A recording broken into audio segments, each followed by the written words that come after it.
This is it, the final part of the final day of the 1998 Paris-Grenada-Dakar Rally. 41 of the 115 cars that started from Versailles in Paris on New Year's Eve still in the running. 39% of the entry making Dakar Beach out of the cars, bikes and trucks. We look at Kenjiro Shinizuka of Japan, second on the rally, and Bruno Sabi alongside him third as they start 2 by 2 on this final 18-kilometer dash down through the Atlantic surf. Jean-Pierre Fontenay, man who's leading the rally, and alongside him Jutta Kleinschmidt in her buggy, 24th overall. One of the star turns on this rally, Philippe Alliot, Formula One driver in the Nissan, heading for 6th place overall. Great performance. The difficulty of his final bit, he said, is just to not lose concentration on the beach. It's the last run of this 20th Dakar. We'll be so happy when we get to see the Pink Lake. It's the Champs-Élysées of the Tour de France, as far as we're concerned.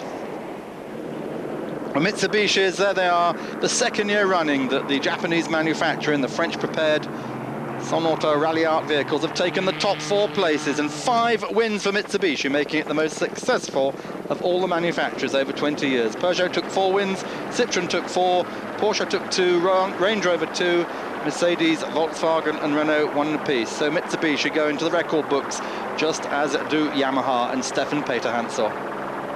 There they are, the 4 of them in line: Jean-Pierre Fontenay, Kenjiro Shinizuka, Bruno Sabi and Hitoshi Masuoka. Great job by all 4 drivers and their co-drivers, Jules Picard, Henri Magnier, Dominic Sirius and Bruno Schulz. Well, that last dash down through the dunes on Dakar Beach, then turning inland to the Pink Lake, the Lac Rosé, which normally at this time of year is covered with pink flamingos. And it's all over, bar the shouting. Instantly there we're looking at Basile Boli, Marseille football player, filming the cars coming in.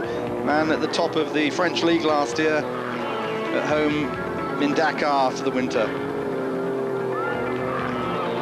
The last sprint, Masuoka and the Challenger bringing up the tail. There is the Pink Lake. As we go on board, first-time winner Jean-Pierre Fontenay with Gilles Picard, a former bike racer, and a very poignant moment for Fontenay, who lost his co-driver of the last 11 years when he died of a stroke last summer. Fontenay arrives, going past the salt farms there on the edge of the Pink Lake. He arrives at 1 hour 45 minutes up on Shinizuka after 10,580 kilometers. It's taken him a competitive 65 hours, 25 minutes and 58 seconds. Well, here he is, the man who's won this year after 12 years of trying. Of course, a great pleasure to have succeeded in making it, Ujiri said, but I want to dedicate this victory to my friend Bruno Mesmara, who died. I promised him I'd win, and now I'm enjoying the moment, but I'm feeling a bit sad. I just wish he was here with me. It's very difficult for me to get my feelings in order. I have to wait a bit, but for sure, it's over, and no one can steal it. It's ours. It was a very difficult Dakar, also quite long and quite difficult rally, but we took second place. It was happy for me. Of course, first place is much better, but not so easy. But we won last year. We talked to Bruno Sabi then. It was a very difficult Dakar. He said, I'm disappointed, of course. I was really upset the day we had engine problems, but above all we had a few misadventures, particularly the day before yesterday when we got really stuck. Well, that's classical, that's typical for a rally raid. We lost time because we were stuck in the sand. What else do you expect in the Sahara? This time though we lost too much, and it confirmed to me the rally raid was really a discipline this year based on adventure, but at least my competitive spirit is still there, and from time to time I get a bit nostalgic about the races I've done in the past and just wished I was winning again. Of course, the past winner himself, Sabi. Well, Jean-Louis Schlesser and Jutta Kleinschmidt 1-2 on the stage today. Schlesser finishing in an amazing 5th overall, just 2-wheel drive, remember. Well, I'm not disappointed being fifth, he said. When you realise the extreme measures taken by the winning team, Mitsubishi, I think our result is pretty positive. We're only half the size of their team and a much smaller budget. Yeah, we'd like to have won, but we can never come back and say if. I did the maximum to make it work, and well, here we are. We got both buggies here, and we're both in the results. Big Dutch success. Special yesterday morning. We saw the timings and we knew we had a good chance of winning. We were ahead at least, that's what we knew. But then still you have to drive a lot more, of course.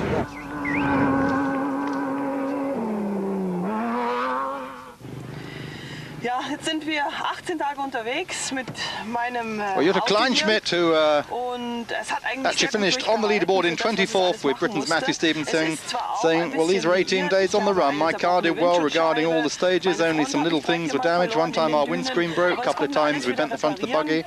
But Matthew and I were able to repair it quickly. But how strong the car is, you could see yesterday when we towed Jean-Louis out of the Atlantic. As well as his engine restarting immediately after the dive in the sea. We've just had reliability all the time, apart from that time we lost a couple of hours because of gearbox problems. That's the only serious problem we've had to cope with on this rally, and we've both made it to Dakar. That's what it's all about. So incidentally, we just saw that interview before with the Dutch team. Bob ten Harkel, winner of the T1 category after a huge battle with Sven Krant, Vila Altemir and Jean-Pierre Strugo. 56 seconds separating second and third after 18 days. Great victory again for ten Harkel. Well, here they are all in Dakar on the podium. Fontenay, Shinazuka, Sabi, Misroka, Schlesser, Allier, Husio, De La Veine, Prito, they're all there. And ten Harkel finishing in 10th overall to win that very, very closely fought T1 category. Wasn't just the bikes though, and it wasn't just the cars. There's the whole unsung army of heroes behind, and the trucks, support trucks, also racing for honours.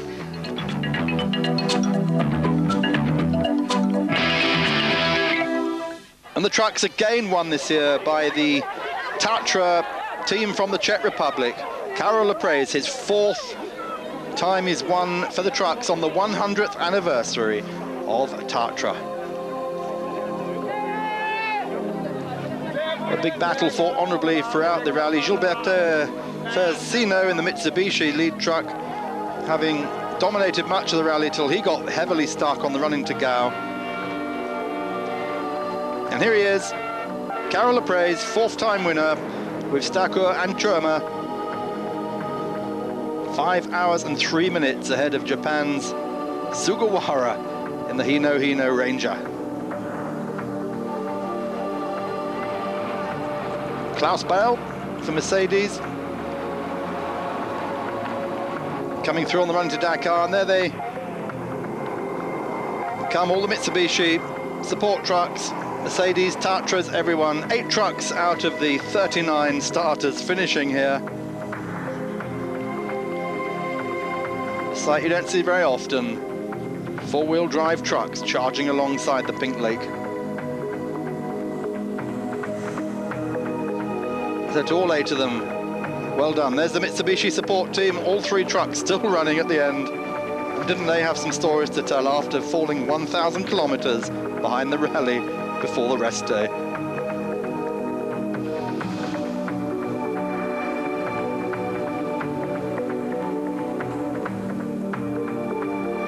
Again, these scenes coming to you from Dakar today, Sunday, January the 18th.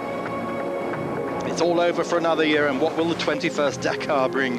Who knows? One thing for sure, Stefan Pethansel won't have it so easy. The Yamaha twin-cylinder banned from next year. Will they be back with a single?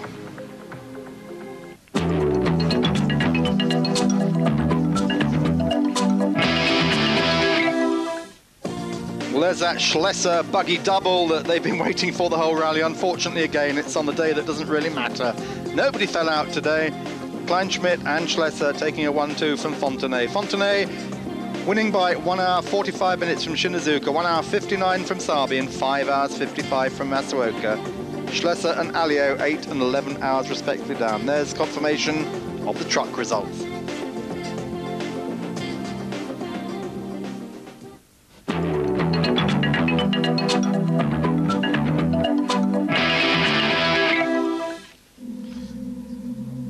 a final look at some of the images of the 1998 Dakar.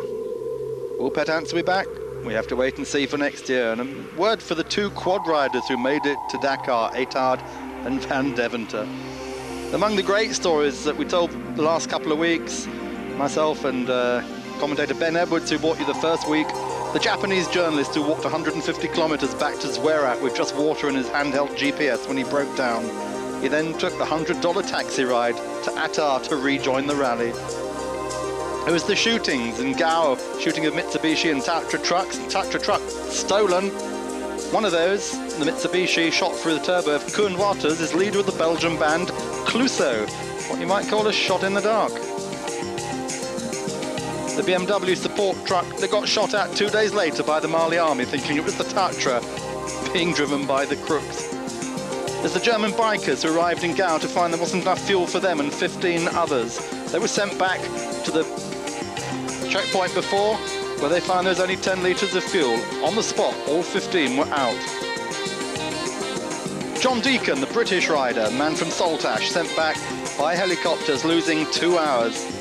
But the next day he came back with a vengeance, winning his special stage, the first Briton ever to do so in the bike section. And that, all on his mother's birthday. Then there was the GPS problems, blamed on television onboard cameras. Nothing to do with us, but it cost Meoni certainly a possible win. This is the face of the Dakar, the image of the Dakar. It's been our pleasure to bring these to you for the last 18 days. And thanks to everybody involved, especially to the Terry Sabine organisation for their nightly pictures from the desert. Andy McDougall of Maidenhead for his help, and for Ben Edwards, who brought you the first week, and myself, Mark Collins.